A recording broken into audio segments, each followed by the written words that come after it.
So once again, very good morning. I am back with my another video. I hope you all well. Stay home, stay safe. And in this video, I am telling you about the last two topics of the unit, and they are intramural, extramural activities, and specific sports programs. So let's see what they are.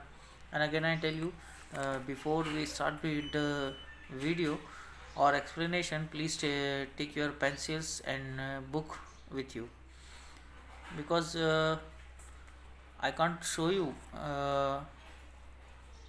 so many things, and with the help of you, because I am following the sequence from the book.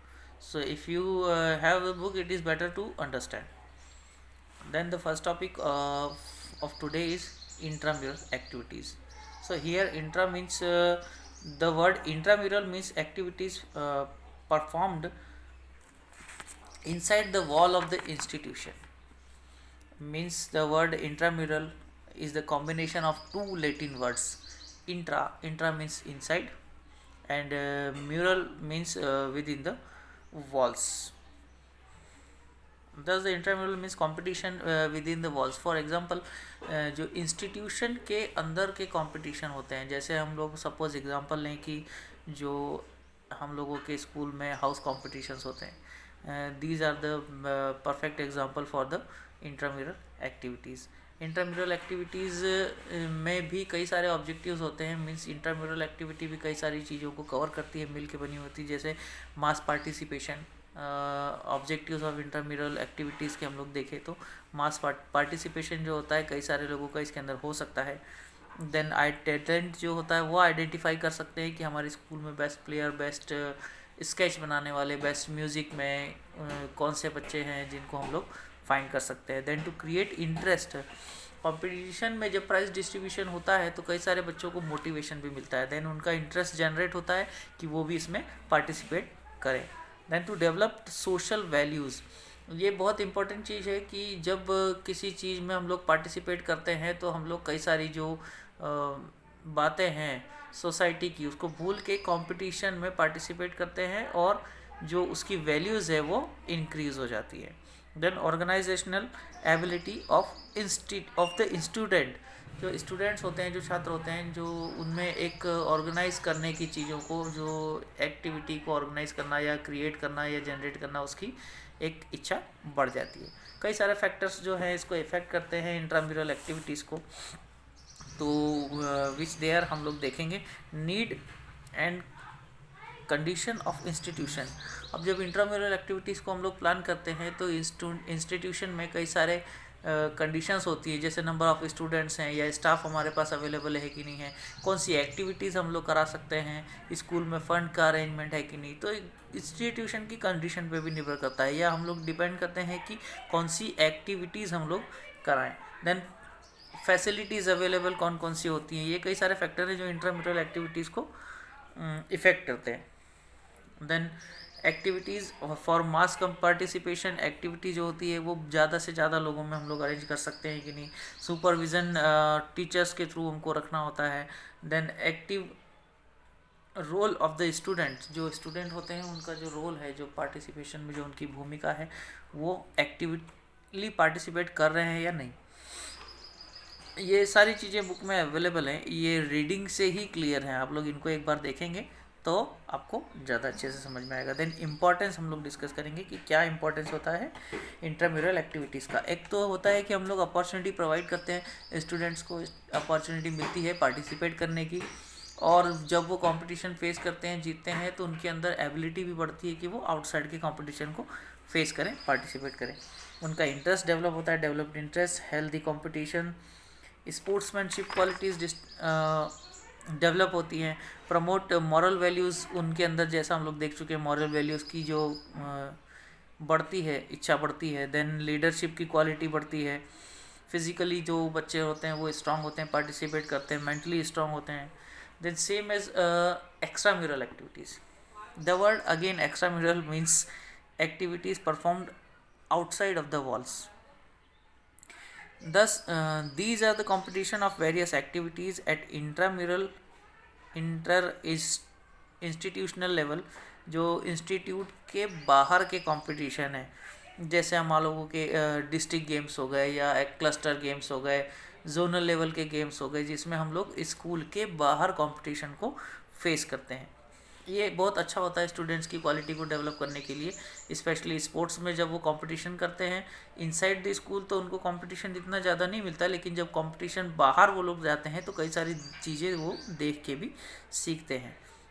तो need of extramural activities हम लोग देखेंगे book में है, क्या ज़रूरत है, क्या उसके इम्पोर्टेंस है, क्यों वो ज़रूरी होता है बच्चों के लिए, क्योंकि गुड सिलेक्शन यहाँ पे हो जाता है। यहाँ पे देखा हम लोगों ने स्टूडेंट जब सीखते हैं तो वो अच्छे लेवल पे परफॉर्म करते हैं, उनको चांसेस मिलता है और एक अच्छे खिलाड़ी का वहाँ पे सिलेक्शन हो सकता है, चयन हो सकता है।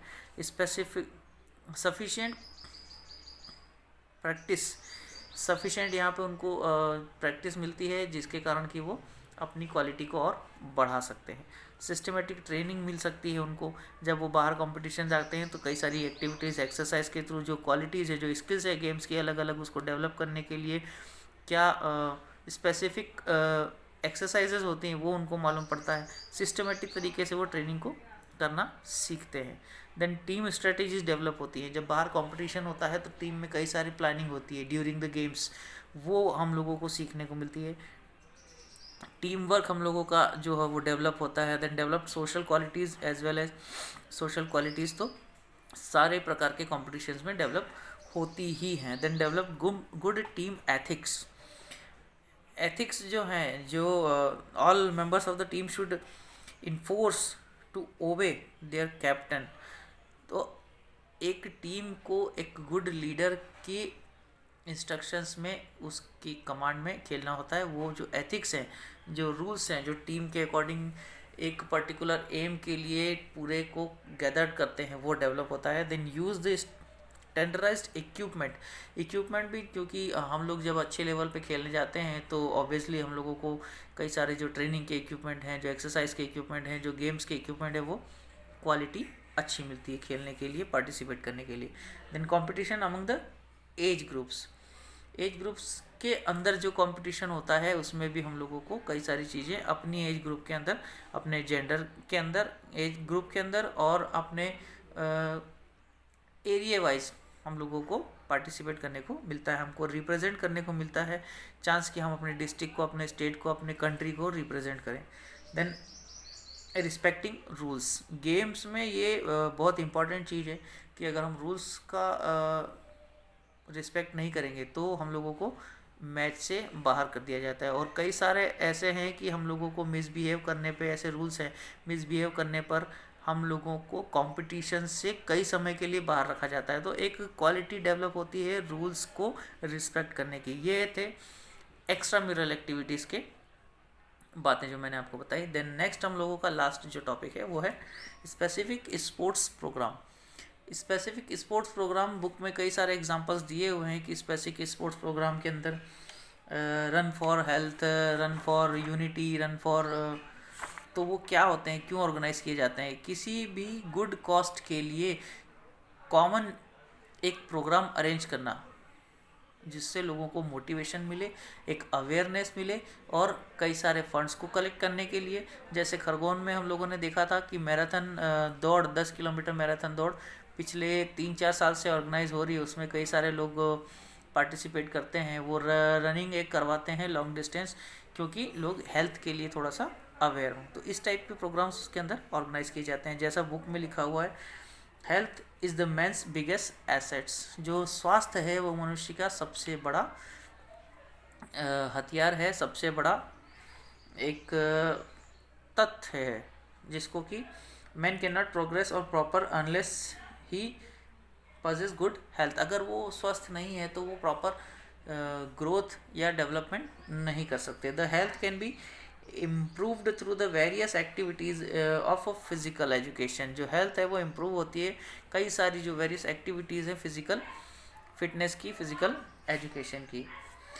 Earlier participation in this physical activities are limited for few people, but nowadays participation can be available for mass participation, for the mass peoples, बहुत सारे लोग उसमें भाग ले सकते हैं। पहले ये लिमिटेड था, अब उसका जो क्राइटेरिया है वो बढ़ गया है। कई सारे फैक्टर्स होते हैं जो इसको इफ़ेक्ट करते हैं इस प्रकार के प्रोग्राम्स को। तो वो फैक्टर्स कौन कौन है? Purpose of the programme, programme का पर्पस क्या है? गुड कॉस्ट के लिए कर रहे हैं, एंटरटेनमेंट के लिए कर रहे हैं, अवेयरनेस के लिए कर रहे हैं, वो इफ़ेक्ट करता है। The to decide date and venue, ये बहुत इंपॉर्टेंट चीज़ है क्योंकि हम लोग पार्टिसिपेशन चाहते हैं मास लेवल पे कि ज़्यादा से ज़्यादा लोग उसमें पार्टिसिपेट करें। तो हमको ऐसी डेट और टाइम की आवश्यकता होती है जिसमें ज़्यादा से ज़्यादा संख्या में लोग उसमें भाग ले सकें बिना किसी समस्या के।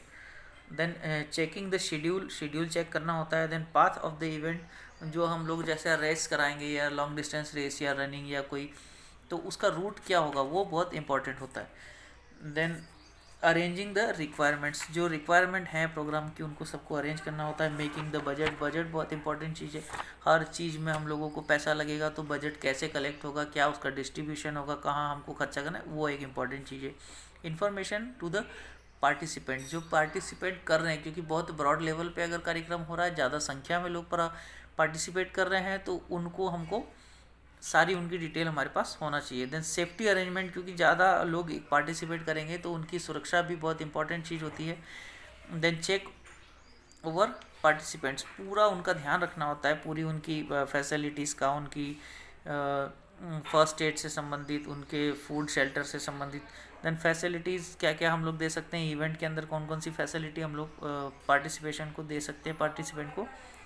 रिवॉर्ड टू द विनर, अब मोटिवेशन, क्योंकि कंपटीशन है और मोटिवेशन के लिए है, किसी चीज़ की अवेयरनेस के लिए है, तो ये बहुत इंपॉर्टेंट चीज़ है कि प्राइज़ उसका होना चाहिए। Then safe dispersal, in the end of the programme the organiser should see the safe dispersal of the participants, की पार्टिसिपेंट्स सुरक्षित रहें और जो कार्यक्रम का उद्देश्य है, जो एम है, वो 100% श्योरिटी से पूरा हो जाए।